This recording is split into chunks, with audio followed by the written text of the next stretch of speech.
Jy luister na die Fairies and Folklore podcast deur Ronel.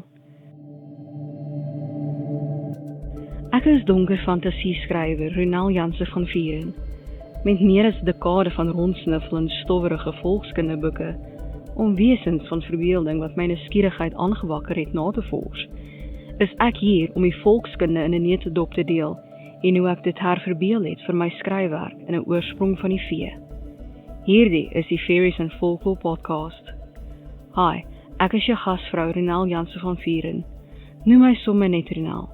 In vandag se episode gaan ons voort met ons verkenning van die veeryk.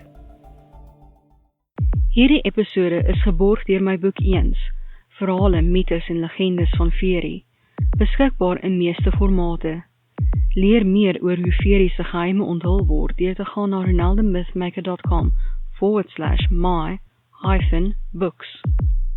Ek kan aan my tyd om die podcast te maak, navorsing, skryf, opnames en so meer, borg deur vir my 'n koppie koffie te koop. Dit kan 'n eenkeer ding wees, of jy kan dit weer in die toekoms doen. Ga na buymeacoffee.com/Ronel om my te ondersteun.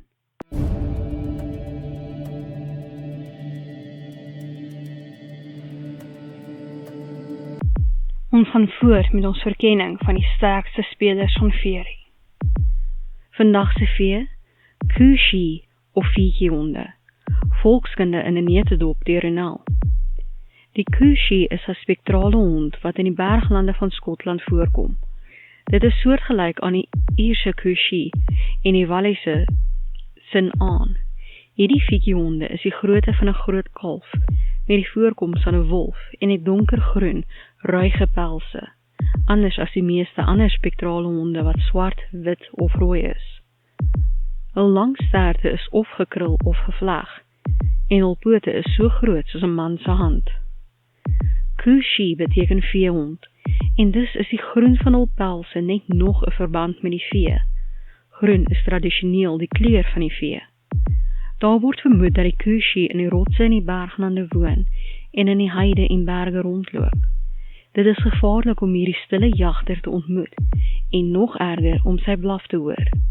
Die Kushi laat 3 harde blawe uitkom wat kilometers lank in die rondte gehoor kan word, en as jy nog rond is waar die 3de blaf klink, gaan jy dood van skrik.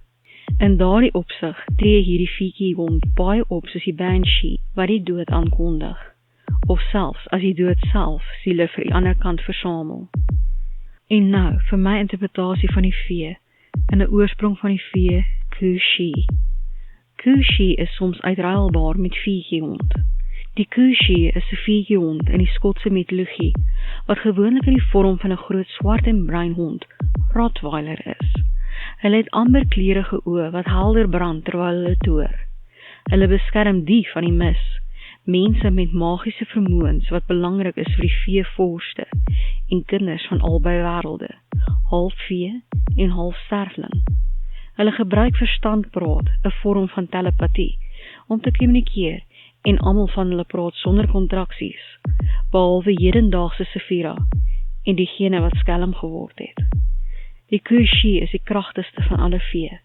Hulle beheer die struktuur van tyd en ruimte. Hulle skep die viertjie sirkels wat die kragtigste en akkuraatste van alle magiese teleportasie is.